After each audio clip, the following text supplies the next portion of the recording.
I too want to add my voice in acknowledging the traditional owners of this land. I, of course, was born in Brisbane and grew up in Brisbane, so it's very special to me to remember that this is Indigenous land. So thank you for the introduction, and thank you for reminding us of that.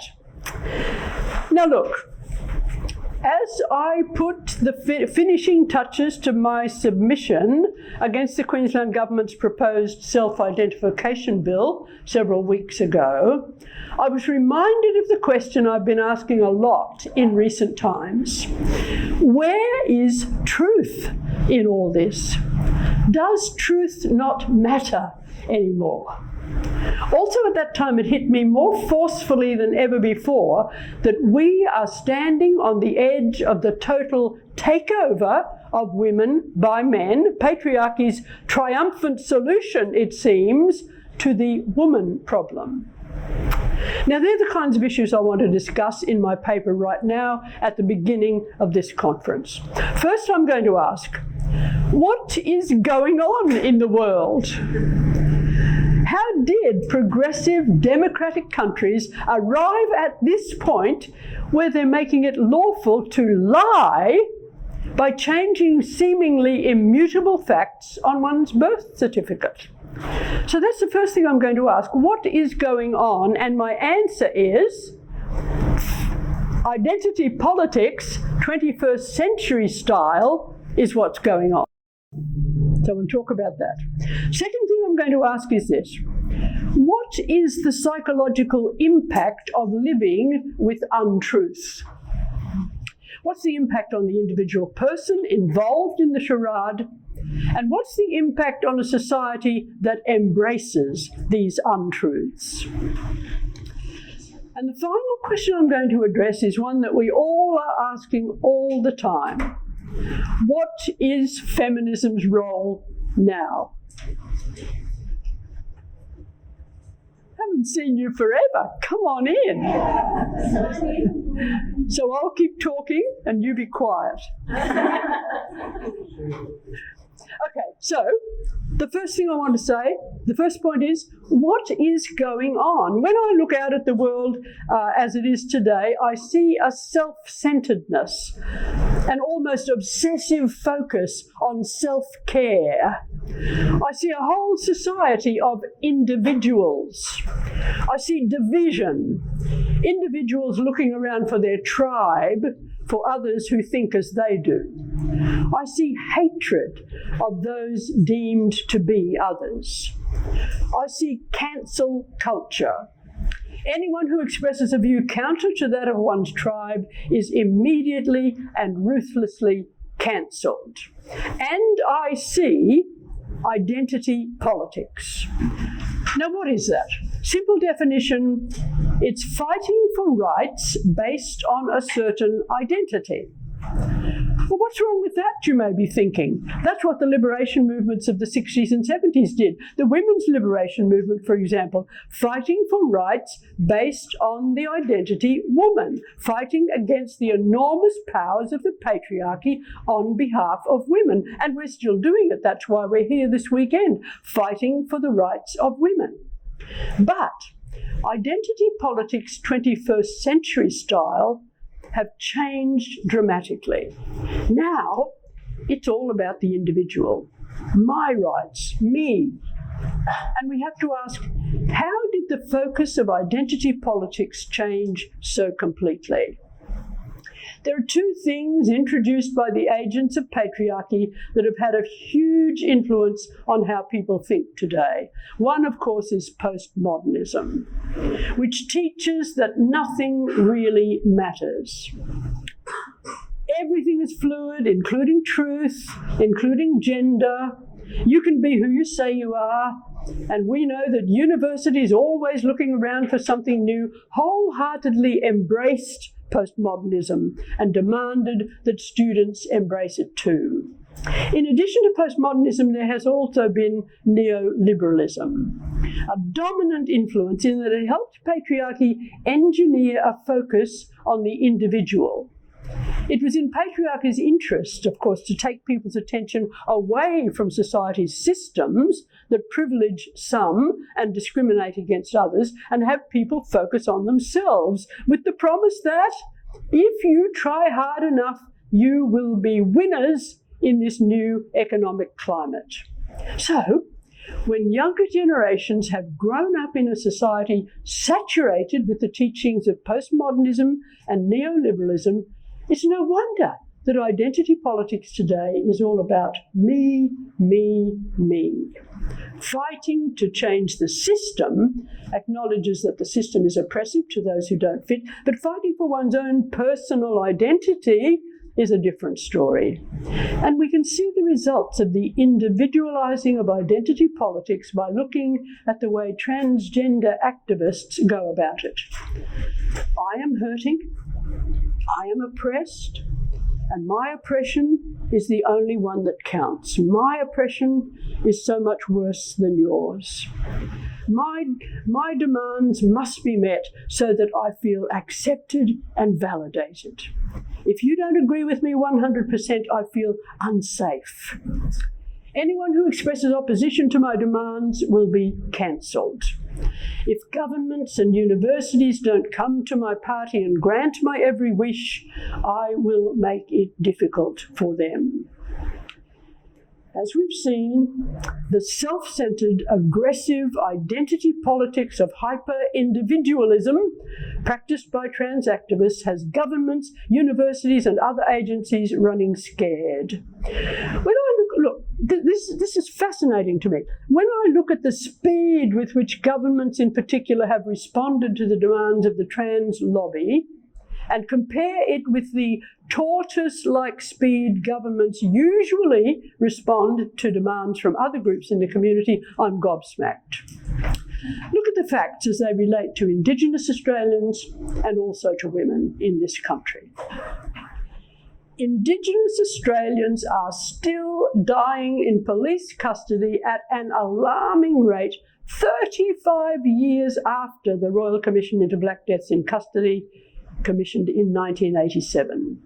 Indigenous children are still being incarcerated and kept in atrocious conditions, regardless of the findings of the Royal Commission in 2016.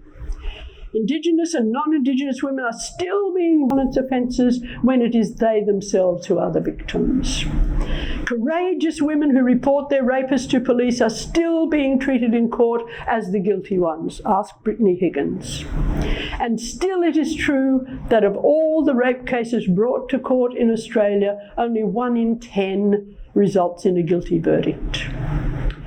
Feminists have been on the front line of the battle to get the system to wake up and make the necessary changes so that justice is available to Indigenous people and to women in the same way and to the same extent as it is to mainstream men. But we see, time and time again, whenever we protest, whenever there are Black Lives Matter marches or March for Justice protests for women, governments wait till the passion dies down and then do nothing.